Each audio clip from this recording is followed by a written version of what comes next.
और आइए पहली खबर की ओर हम चलते हैं। रूस और यूक्रेन का युद्ध पहले से भी भीषण हो चुका है और नए हथियारों की युद्ध में एंट्री के कारण एक नए दौर में प्रवेश कर चुका है। जहां एक और यूक्रेन ने पश्चिम द्वारा दिए लंबी दूरी की मिसाइलों से रूस के अंदर हमला किया, तो वहीं रूस ने इसके जवाब में हाइपरसोनिक मिसाइल यूक्रेन पर दागी और अब राष्ट्रपति पुतिन ऐसे और हमले करने की धमकी दे रहे हैं। वहीं रूसी हमले के कारण सबसे ज्यादा नुकसान बिजली संयंत्रों को पहुंच रहा है, जो यूक्रेन के लोगों को अंधेरे में डुबा रहा है। ये रिपोर्ट देखिए। अमेरिकी और ब्रिटिश हथियारों से मॉस्को पर हमले के बाद से ही रूसी राष्ट्रपति पुतिन के सब्र का बांध टूट चुका है। अब उनके निर्देश पर रूसी सेना यूक्रेन की राजधानी कीव सहित अन्य शहरों पर तबाही मचा रही है। व्लादिमीर पुतिन ने दावा किया है कि रूस ने 100 ड्रोन और 90 मिसाइलों के साथ यूक्रेन के 17 ऊर्जा ठिकानों पर हमला किया है, जबकि पिछले 2 दिनों में रूस ने यूक्रेन पर 100 मिसाइलें और 466 ड्रोन दागे हैं। इतना ही नहीं, पुतिन ने अब यूक्रेन पर हाइपरसोनिक मिसाइल से हमले की धमकी दी है। पुतिन ने अस्ताना में हाइपरसोनिक मिसाइल का जिक्र करते हुए कहा, हम कीव सहित सैन्य औद्योगिक या निर्णय लेने वाले केंद्रों के खिलाफ ओरशेनिक मिसाइल के इस्तेमाल की संभावना से इनकार नहीं करते हैं। रूस के राष्ट्रपति ने कहा, यूक्रेनी क्षेत्रों पर बमबारी हमारे इलाके पर अमेरिका की ATACMS मिसाइलों द्वारा लगातार किए जा रहे हमलों का जवाब है। इस दौरान पुतिन ने कहा कि ओरशेनिक मिसाइल किसी भी चीज को धूल में बदल सकता है और सूर्य की सतह के बराबर तापमान पर हमला कर सकता है। वहीं यूक्रेनी राष्ट्रपति वोलोडिमीर ज़ेलेंस्की ने हमलों को लेकर चिंता जाहिर की है। इससे पहले उन्होंने नाटो महासचिव मार्क रट, ब्रिटिश प्रधानमंत्री कीर स्टारमर और जर्मन चांसलर ओलाफ शॉल्ज सहित पश्चिमी नेताओं से मदद की गुहार लगाई है। इस बीच गुरुवार को रूस ने यूक्रेन के एनर्जी इंफ्रास्ट्रक्चर पर बड़ा हमला कर दिया। रूस ने कहर बरपाते हुए 200 मिसाइलें और ड्रोन दागे, जिससे 10 लाख से अधिक घरों की बिजली गुल हो गई। देश की आधी से ज्यादा विद्युत क्षमता नष्ट हो चुकी है।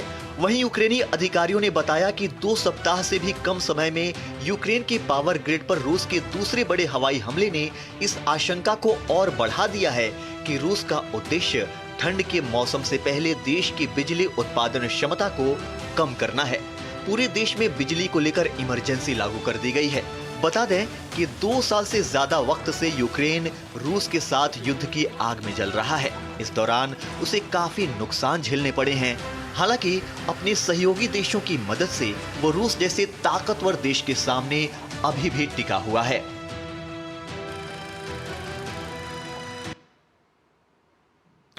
और आइए हमारे विशेषज्ञ मेहमान से हम बात करते हैं। Lieutenant general retired Sanjay Kulkarni हमारे साथ जुड़ रहे हैं। जाने माने मिलिट्री एक्सपर्ट हैं, फॉर्मर DG हैं इन्फेंट्री के। कुलकर्णी साहब, बहुत बहुत स्वागत है आपका हमारे इस खास कार्यक्रम में। आपसे सबसे पहला सवाल हम ये जानना चाहेंगे कि रूस और यूक्रेन का जो युद्ध है उसमें एक नया मोड़ आया है। जो ब्रिटेन की स्काई सेबर मिसाइल से हैं या अमेरिका का जो टैक्टिकल मिसाइल सिस्टम है, उसका उपयोग जब रूस के अंदर यूक्रेन ने किया तो यूक्रेन ने उसके बाद हाइपरसोनिक मिसाइल यजमुश पे जो दिनिप्रो में है वहाँ पर दागी। और अब व्लादिमीर पुतिन फिर धमकी दे रहे हैं। वो कह रहे हैं कि कीव के अंदर भी हम मिसाइल जो हाइपरसोनिक मिसाइल है उसको दाग सकते हैं। उनका ये कहना है कि हमारी ये जो हाइपरसोनिक मिसाइल है इसको इंटरसेप्ट भी नहीं किया जा सकता है। क्या कुछ बदलाव, कितना बड़ा बदलाव देख रहे हैं आप? चंद्रशेखर जी, बहुत बहुत धन्यवाद। ये बदलाव है, इसमें कोई शक नहीं। और ये बदलाव इसलिए भी है क्योंकि ट्रंप के आने के लिए तकरीबन 51 दिन हैं और उनके होते हुए पहले टर्म में भी इस बात की वो कहते रहते थे कि रूस के पास हाइपरसोनिक मिसाइल्स हैं। और ये जो एटम्स की हम बात करते हैं, आर्मी टैक्टिकल मिसाइल सिस्टम, ये सुपरसोनिक मिसाइल फायर करते हैं। सुपरसोनिक यानी कि ध्वनि की स्पीड के लेकर के। और जब हम हाइपरसोनिक कहते हैं, और खासकर जिस प्रकार से अरेस्टिंग के जो इन्होंने फायर कर रहे हैं ये डिप्रो के ऊपर, ये जो ध्वनि की गति से 10 गुना ज्यादा स्पीड के है। तो आप समझ सकते हैं, क्योंकि इतनी हाइपरसोनिक मिसाइल, इतनी जबरदस्त स्पीड, 10 मैक जिसे बोलते हैं, जिसको रेडार डिटेक्ट करना मुश्किल होता है, उसको पकड़ना मुश्किल होता है, तो वो टारगेट पे पहुंच जाते हैं। और जिस प्रकार से वो कह रहे हैं कि लंदन में हो, पेरिस में हो, कहीं पर भी हो, 10 से 20 मिनट के अंदर वो पहुंचाए जा सकते हैं। तो ऐसे हालात में जब पुतिन को लगता है कि जो यूक्रेन को, जिस प्रकार से यूक्रेन वेस्टर्न मिसाइल्स को लेकर के रूस के टेरिटरी पे फायर कर रहा है, और खासकर कुर्स्क जहां पे तकरीबन 1001 स्क्वायर किलोमीटर का एरिया अभी भी यूक्रेन ने पकड़ा है, वो भी कह रहे धीरे धीरे करके तकरीबन 8.5 स्क्वायर किलोमीटर के हिसाब से यूक्रेन भी उसको गंवा रहा है हर दिन। तो ये भी एक परेशानी है यूक्रेन को। यूक्रेन के एयर डिफेंस सिस्टम काम नहीं कर रहे, नीप्रो तक उन्होंने नुकसान रूस से जबरदस्त पहुंचा है। अब उनका ये मानना है कि कीव के ऊपर वो हमला करेंगे। अगर किसी वक्त भी उनको ये लगता है कि यूक्रेन को कोई भी न्यूक्लियर मिसाइल की ओर अगर उसका इशारा है, या अगर न्यूक्लियर मिलते हैं टैक्टिकल मिसाइल यूक्रेन को, तो वो जिस प्रकार से हाइपरसोनिक मिसाइल है वो न्यूक्लियर के बराबर है, और जिसे जब उसको कह रहे हो मीटेराइट, यानी कि इतने जबरदस्त है, ये नुकसान बहुत भयानक होगा।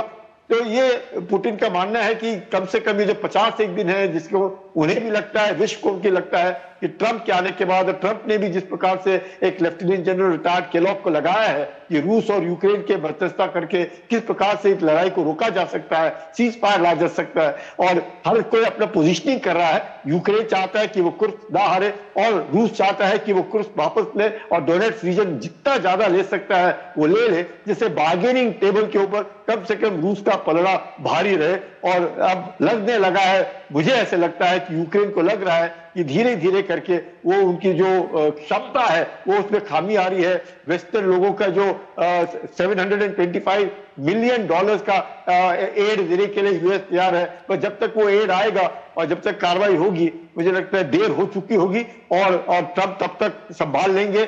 और मुझे लगता है कि मध्यस्थता करके इस युद्ध को समाप्त करना वो बहुत बड़ी जरूरत है, बहुत बड़ी जरूरत है। इसलिए पुतिन भी ज्यादा से ज्यादा जितना कुछ हो सकता है नुकसान पहुंचाने की कोशिश कर रहे हैं, कि कम से कम वेस्ट को और अमेरिका को इस बात का एहसास हो जाए कि रशिया जो है छोड़ेगा नहीं अगर आप उसकी मदद करेंगे। और उन्होंने तो यहां तक कहा है कि हम उनके ऊपर भी डालने की काबिलियत रखते हैं, अगर हम उन्हें पता लगा कि वेस्ट जो है यूक्रेन को मदद कराए, चाहे वो न्यूक्लियर हो या फिर सुपरसोनिक मिसाइल जैसे एटम्स को लेकर के हो, हिमार्स को लेकर के हो, अगर फायर करते हैं तो वो पुतिन को मंजूर नहीं है। उन्होंने कहा उनके पास तो बहुत ज्यादा है, उनको 10 गुना ज्यादा क्षमता के तक है मिसाइलें हैं, और धीरे धीरे करके वो लगता है अगले 1 साल में और 25% उनकी बनाने की क्षमता बढ़ जाएगी, जो कि पूरे नाटो से ज्यादा होगी। सर यहाँ पर एक सवाल और है सर, यहाँ पर अभी जो वहाँ पर हालात हैं, यूक्रेन ये दावा कर रहा है और यूक्रेन का ये कहना है कि रूस उनके ऊर्जा संयंत्रों पर हमला कर रहा है,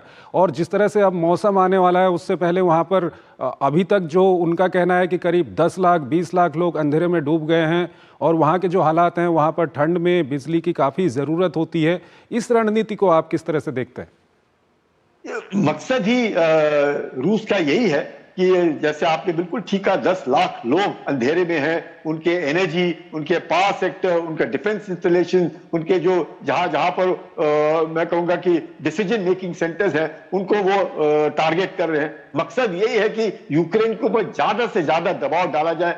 अगर यूक्रेन सरेंडर कर देता है तो बहुत अच्छी बात है, तो यूक्रेन इतने जल्दी सरेंडर करेगा नहीं, क्योंकि 1000 दिन हो चुके हैं, उसके बावजूद भी टिका है, और यूक्रेन को भी मालूम है कि ट्रंप के आने के बाद वो सहायता मिलनी मुश्किल है। तो कम से कम बार्गेनिंग के हिसाब से ये भी नहीं लगना चाहिए कि हम पूरा ही हार गए, तो कम से कम कुर्स्क जैसे इलाके हैं उसके ऊपर उसका जो पकड़ है वो छोड़ने की कोशिश नहीं करेगा यूक्रेन, और रूस उसको लेने की कोशिश जरूर करेगा।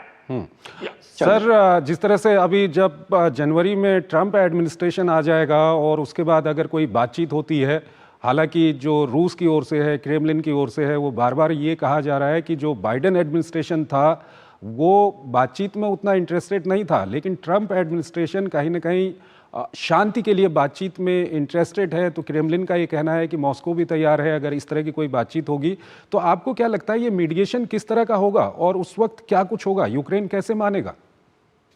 चंद्रशेखर जी, आप बिल्कुल ठीक कह रहे हैं कि जिस प्रकार से भाषा का प्रयोग किया जा रहा है रूस की तरफ से कि ट्रंप एक बहुत होशियार, बहुत ही एक्सपीरियंस्ड आदमी है, ये साफ दर्शाता है कि कहीं ना कहीं उम्मीद है कि रूस भी चाहता है सीज फायर, यूक्रेन भी चाहता है सीज फायर, पर हर कोई चाहता है कि ऐसा सीज फायर हो जिससे कि सांप भी मरे और लाठी भी ना टूटे। तो वो होना तो बहुत मुश्किल है, क्योंकि 20% तो इलाका यूक्रेन ने गंवा दिया है। नीप्रो नदी को लेकर के, नीप्रो शहर को लेकर के, निपाय नदी को लेकर के पता नहीं किस प्रकार का वो संधि होगी, पर लगता तो कुछ ऐसे ही है कि वेस्ट यूक्रेन, ईस्ट यूक्रेन, जो हो सकता है ईस्ट यूक्रेन रूस के पास रहे, वेस्ट यूक्रेन पश्चिमी देशों के पास रहे, प्लस वो चाहेंगे कि वो नाटो का सदस्य ना बने, उसको न्यूक्लियर के हथियार ना दिए जाए, तो चंद एक शर्तें रखी जाएंगी और इसलिए ये दबाव बनाया जा रहा है। और रूस को भी लग रहा है कि 1000 दिन तक वो टिका है। लग रहा था लोग सबको कि रूस शायद इतना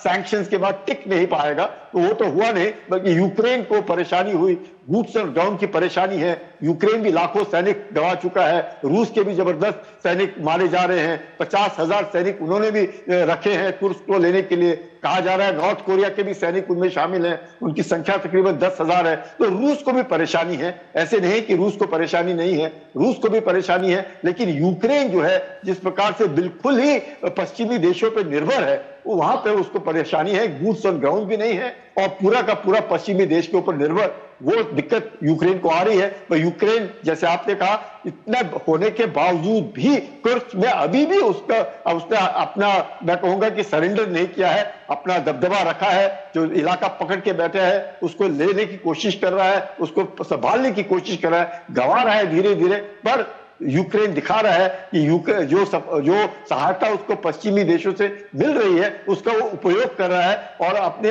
स्थिति को मजबूत बनाने की कोशिश कर रहा है। लेकिन रूस के सामने टिकना बहुत मुश्किल है और पुतिन ने तो साफ दिखा दिया है, क्योंकि हाइपरसोनिक मिसाइल्स का इस्तेमाल जो रूस को भी दिक्कत है, अमेरिका को भी दिक्कत है हाइपरसोनिक मिसाइल से, क्योंकि उनकी भी सिटीज टारगेट हो सकती हैं। चाहे मिरेट 2 जो है उसको लेकर के भी बातचीत हो रही थी, न्यूक्लियर की बात हो रही है, तो रूस का पलड़ा भारी है अभी, ऐसे लग रहा है। ठीक है सर, आप हमारे साथ बने रहिए। अभी एक और खबर हमारे पास है जिस पर हम आपसे बातचीत करेंगे, लेकिन यहाँ पर हमको एक छोटा सा ब्रेक लेते हैं।